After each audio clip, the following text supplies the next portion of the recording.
Hi guys, I'm Tenora with DIY Blueprint Diva. I just wanted to welcome you to my channel, the start of a new journey for me. This is going to be a series of me converting my garage into my workshop, which is where I plan to do all these great DIY projects for my new townhouse. I just want to give a shout out to Rachel Metz with Living to DIY. I was looking for garage makeover ideas, inspiration, and came across her channel. I really gravitated towards her transparency process of how she got started, the motivation, and it really just inspired me to realize that I could do this. I've been wanting to for years. I do a lot of projects myself, all 5 feet of me. I'm just going to take you guys through the journey of me learning all of these new things. I just want to thank you. I hope you subscribe, turn on those notifications, and enjoy this video, this series, this workshop conversion. Stay tuned. So here's my garage. I was parking my car in here. As you can see, everything is towards the perimeter of the garage, so it's a really decent size. The only thing is, when I decided to make it my workshop, I didn't like the finished walls or the job that they did, and painting, priming, redoing the joint compound and taping just seemed like a lot for me. So I decided to go with the wall panels, which was a lot easier, although difficult. But essentially, this was my vision, my thought process: a little shelves, some workbenches, and just a space for me. So let's hop right into it.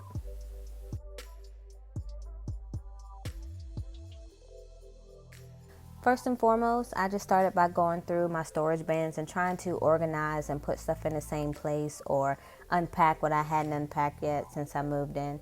Once I got an empty box done, I just gathered all of my tools that I've been collecting since probably about February, March, because I knew I wanted to get this started. So I did not get all of this stuff at one time. I literally, every month or a couple weeks, or when there was a sale, even if I didn't need it, I just grabbed it because I knew at some point I probably would. I just kept cleaning. I'm a sweeper, sweep all the time.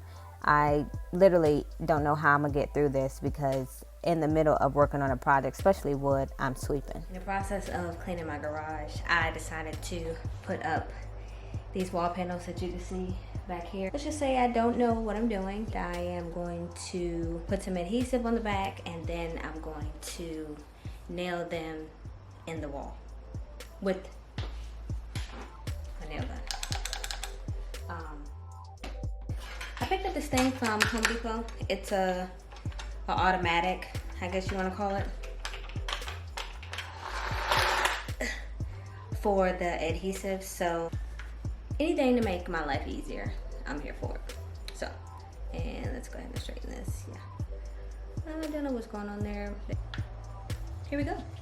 Initially, I was wondering how I was going to do this, so I needed to kind of take a step back and think about it.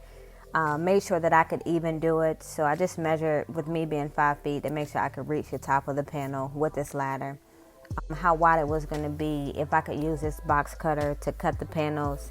And then I tested out my nail gun. I hadn't used it in a couple years, so I basically had to reteach myself how to use it, test how far the nails needed to go into the wall, because I didn't want them sticking out, but I didn't want them going through this little, 1/4 inch piece of wall panel. And as you can see, I'm just thinking through the process, which I did a lot of, trying to figure this out. And now back to this adhesive gun that I never used before. I didn't really know how to work it. Obviously, I forgot to put the battery in, and I'm still wondering why it's not working, but I didn't even puncture the hole into the aluminum to even get the caulk to, push through the gun.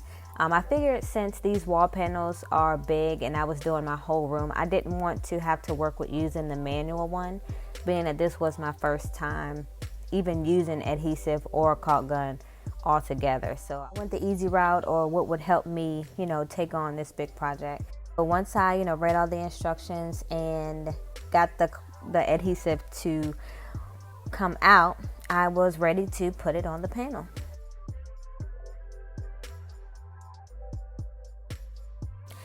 I followed the instructions on the tube of the adhesive, and it just said to put it along the perimeter of the panel, and then some type of shape or lines in the middle of it. So that's basically exactly what I did. Not knowing how to do this, I actually used one tube on this full panel, which I had it coming out too thick, or I might have cut the nozzle, you know, too wide, too far down. But in the end, once I did a couple panels, I figured out how to do it. And the next thing was basically just getting it on the wall enough so that I could, you know, nail it without it peeling off the wall. Some of the reviews I read said that adhesive didn't do good, but it did enough for me. You know, it gave me time to find whatever supply I needed that wasn't right there. And this little roller tool I actually had when I did my adhesive floors. They said to use an 85-pound to 100-pound roller when I did my adhesive floors, but I could not lug that thing around, nor did I want to buy one. So I found that hand roller, and that actually worked with adhering the adhesive to the wall. And then I just nailed it about 6 inches apart around the perimeter of the wall, and that actually did the trick. I didn't have too many issues once, you know, I rolled it, and it stayed flat. I didn't have hardly any buckles, but it was a task. I had my garage open. This was, I want to say, June, and it was hot. I didn't have a fan in there. I was sweating bullets, literally sweating bullets. But I got that first panel up, and boy, was I excited. So the next one, you know, I kind of knew what I needed to do, except this one, as you can see, that little, I don't know what that little circular thing is on the wall, but I had to cut a piece of the panel out to do that. Not knowing what I needed to do, I just measured around the circle to get my dimensions of how far, you know, it needed to come out on the panel, and then I measured that distance on the panel itself to find the center mark of that little circle tube thing. I don't know what it was. I realized this probably would have been easier if it was laying down on the floor, because it did keep falling on me. However, I had to work with, you know, what I had, what I knew at the time, and just make it work. I remembered I had this protractor, compass, can't remember the name of it, to get a perfect circle, which after doing it, I realized that the circle was going to be pretty big, and turns out I had doubled the size.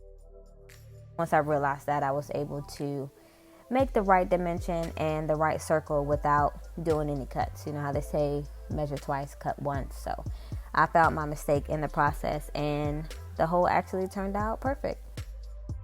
Well, not quite perfect, but I cut a little slit in there to make it easier to get the jigsaw in, because that's what I'm going to be using to cut this masonite or ball panel, hardboard, whatever you want to call it. It was too hard to use the box cutter or blade. I have a handsaw too that I'm going to attempt to use. You'll see here in a second.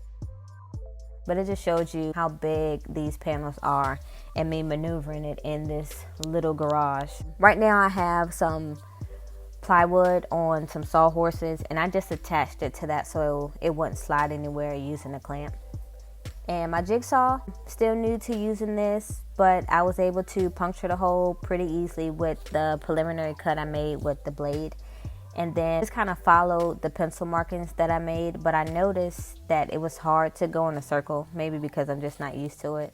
So I attempted to use this handsaw to cut even more, but that was difficult. I even tried the blade, and it was just harder to use those two tools than it was a jigsaw.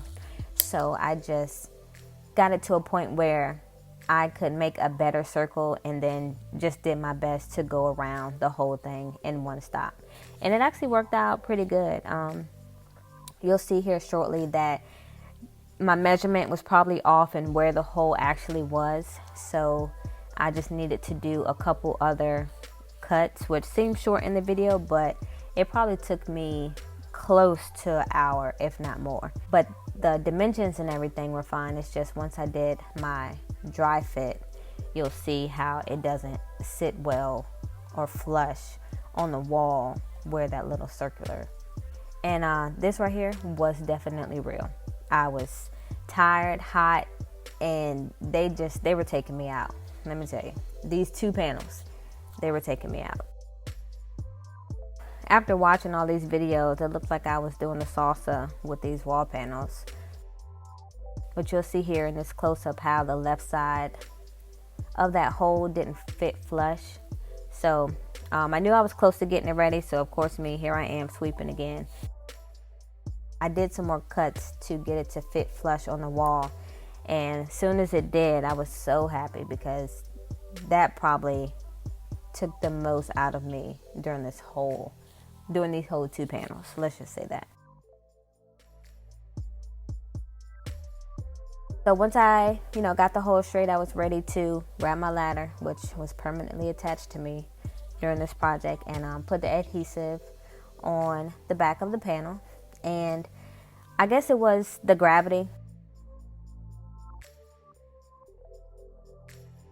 It just fell, and once I realized it didn't hurt anything, I just left it exactly where it was. It made it easier to put the rest of the adhesive on it. And then I'm just shimmying it into place, and once I get me a good fit after my salsa dance, I was satisfied, and now I'm ready to roll it. I knew that this thing could expand, but I couldn't figure it out on the first panel, so that's what you see me doing here, just putting a little elbow grease into it, making sure expand to reach the arm length that I cannot. And then I just basically did the rest of the nailing. Everything turned out really well. There was no buckling at all. It was flush to the wall. Man, was I happy to be done with that. In the end, I was very satisfied, very, very, very satisfied with how it turned out.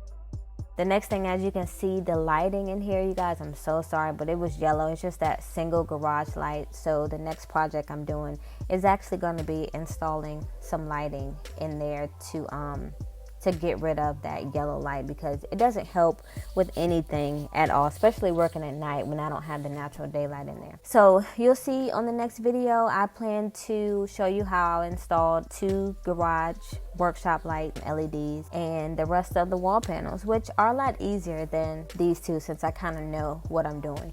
But as you can see here, this whole day, literally, I did more standing around thinking than anything. I hope you enjoyed it. Please subscribe, turn on your notifications to take this journey with me redoing my workshop. And once that's done, I will be moving on to the rest of my house where I'll be working in this workshop. Thanks you guys, and I'll see you soon on my next video. Thanks. See how this garage makeover turns.